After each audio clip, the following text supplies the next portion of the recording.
Ray Comfort is this laughable creationist who drank so much of his own Kool-Aid that his eyeballs are turning red. Listen to what he says here about mass shootings. Yeah, you can see humanism rear its ugly head every time there's a school shooting or some father gets a knife and slits the throat of his wife or his children. What the world does is that it believes that every person is born good, and this person who did this heinous thing has gone off the rails. So there's some mitigating circumstance that came from the outward. It didn't come from his heart because he's born good. Something caused this person to snap and go off the rails.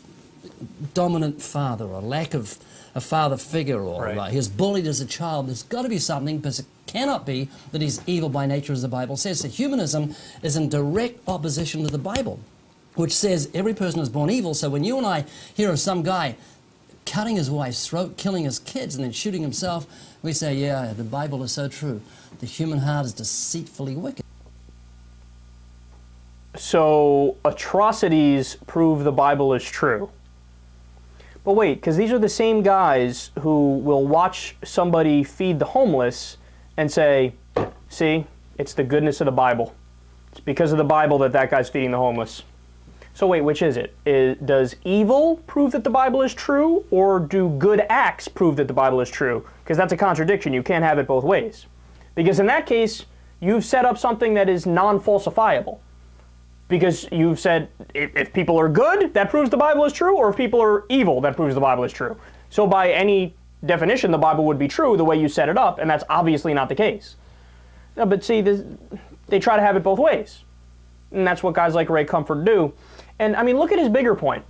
Humanism leads to mass stabbings or mass killing, shootings, whatever he said there, and people acting crazy like that.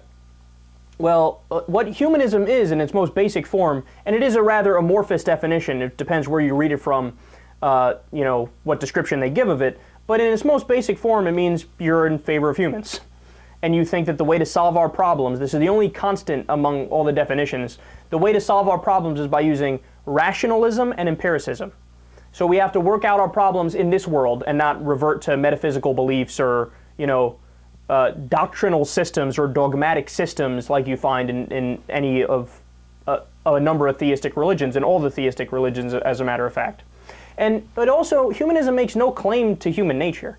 You could be a humanist and think that human beings are fundamentally evil, or you could be a humanist and think that human beings are fundamentally good. Just that a humanism who believes that, a person who believes that, who's a humanist who believes that people are fundamentally bad, he would just say, well, look, we have to fight that off as much as possible and do what we can to not be like that. And by the way, I never understood people who make the argument, well, human beings are fundamentally bad, or people who say human beings are fundamentally good. Well, doesn't it obviously depend on the situation? So if you put 10 people on a deserted island and there's only enough food for one person, in that scenario, human beings could be fundamentally bad because they're going to fight each other and kill each other for the food. But if you put 10 people on an island that's an oasis in the middle of the desert that has all the food, all the luxuries, all the water, all the this and that, they're going to get along just swimmingly. So it depends on the situation, and it depends on the person. Some people are fundamentally good by their nature, and some people are fundamentally bad by their nature. There's no like broad sweeping thing here. It's like when people say, well, what drives humans? Is it nature or nurture?